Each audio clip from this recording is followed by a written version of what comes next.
right, Jason, you can get started. Yeah, Hugh, we clarify something on like play call and stuff. Last year it was, hey, those guys were kind of setting first and third downs, suggesting things, and then you're kind of going from there. Is that kind of the way it is? It's Derek Nix is the offensive coordinator, and he does all the planning, scripting, in charge of the game plan. But man, there's no staff that it's not a collaboration on the plan, and I offensively or defensively reserve the right to say on the call sheet, I don't really like that one right here.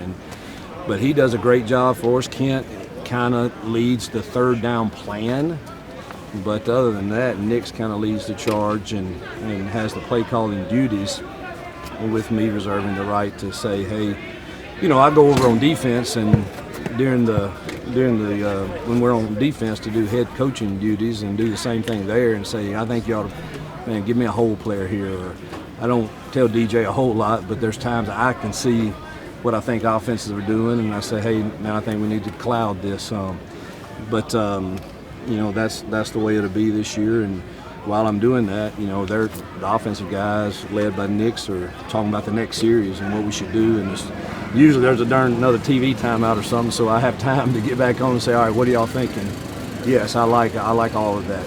When it comes to talking to Jackson on the mic, is it just you talking to him? It's both of us. We both have the ability to do that. And you and Nick? But usually the call comes through me, and I either that's what we're doing, or I say, hey, you got it right now, and I'll try to keep my mouth shut unless I have time to see a check or something that I know we should go to. But hopefully we've done a good enough job coaching and that he gets us in those to begin with. Is that similar to how you always done things? No, I wouldn't say. Yes, the planning, but I called, the majority of the plays at Ole Miss and at Liberty and Arkansas State and the other places. But Nix has been with me so long, he's one of the few that I have a comfort level with because our verbiage is the same. So he's one that he and Kent both have been with me long enough where I feel comfortable not having to do that all the time. Health-wise, how do you feel like your team is right now at this point? Yeah, as a coach, that's the toughest thing is how do you prepare a team in a very physical league to be physical and be healthy and fresh at the same time. And camp is just, there's no way around. I mean, we're on 2 weeks now, and you just have those bumps and bruises. We're fortunate that nothing is to a point where, we've lost someone for significant time, but we did this week have a bunch of receivers get banged up, and I would say the max that they would be out is a week is what the medical team feels like and says. So hopefully that's accurate and we can get them back and them have a good last week and a half or so to prepare for the game. Coach, how do you feel about the offense as a whole at this point in time in the camp? I'm never totally pleased. It feels like in the live periods we've gone that we haven't executed as well as I hope, but I have to say that's probably every camp I've ever been in.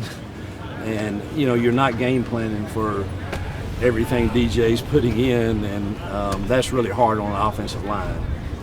When they go out there and here's a new blitz today that that's we've got to cover that the next practice and get it right, and here's another one.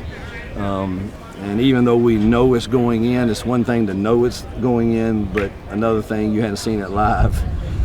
So I'm pleased with the effort. I'm pleased with I think the community and connection that our team is making, and still really confident that we can be a really good offense, even though I think we've got to make sure from this point forward that the what to do is at a high percentage.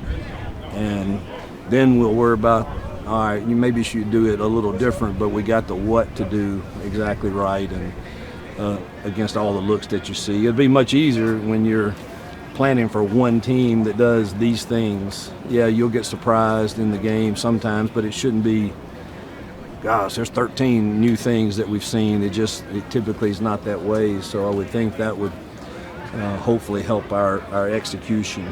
and you're blowing the whistle here Right. every time somebody gets close to the quarterback. And I do think our quarterbacks have the ability to extend plays, and we're really not giving them a chance to do a lot of that. We are Monday. We're going to do a period Monday because I think our defense, one thing we do need to work on defense is containing the rush lanes. I think we've got to improve on that, and so we're going to work kind of on that starting Sunday. Sunday will be Monday because we're going to treat the next 2 weeks like a Friday game. Who are those receivers that are a bit banged up right now? Malcolm, Eric, Perry, Bryce, a good bit of them. But again, it's nothing real serious. Eric probably has the one that would take the longest to recover. He's just got a really deep thigh bruise. I think the others could be ready by Monday. Eric's probably a couple of days behind that. Couple more. What's kind of the focus for the second scrimmage, and what do you kind of hope to move forward after that? We're going to decide that finally tonight in our tonight's staff meeting. We will go some live. There'll be some yellow jerseys on some that are not live, but it'll be a mixture of live and not, and just hopefully to see our execution improve offensively. We've tackled well in the live period, so that's good to see because you don't practice that a whole lot. And but I think we've tackled well. But it'll be a mixture. But we need to see our offense on the critical downs. We weren't great last year, and we've got to make sure that it's not us that's causing it not to be successful. The defense made a great play. That's great. But man, did we execute it properly, and was it schematically the right call for those critical downs? It was reported this week that the charge against Malcolm was dropped. Are you able to confirm that? And then does the result of that case have any impact on his status for the program? Yeah, like I said in the press conference earlier, all the information our administration gathered, he was cleared to practice and to play, and I don't know any information other than that. Saw you a little frustrated there. I don't know if it was Jackson or what, but you threw your hat. Just how much more comfortable is he week by week? Did you catch me throwing my visor? I did, yes. Yes, yeah. I've got to calm down sometimes with quarterbacks, but when we have, again, it goes back to when we have the right thing called, the expectation, and I think it's a reasonable one, is we execute it. And now if we haven't coached it well enough when we get in there, maybe that's the case. I'll ask the quarterback staff, what did we tell him? Because we got him wide open and we don't throw the touchdown. And that's frustrating as heck. When you it's hard enough to score in this league and in any game really, but man, when you finally have one that's called right, you want to see us execute it. And that was the frustration.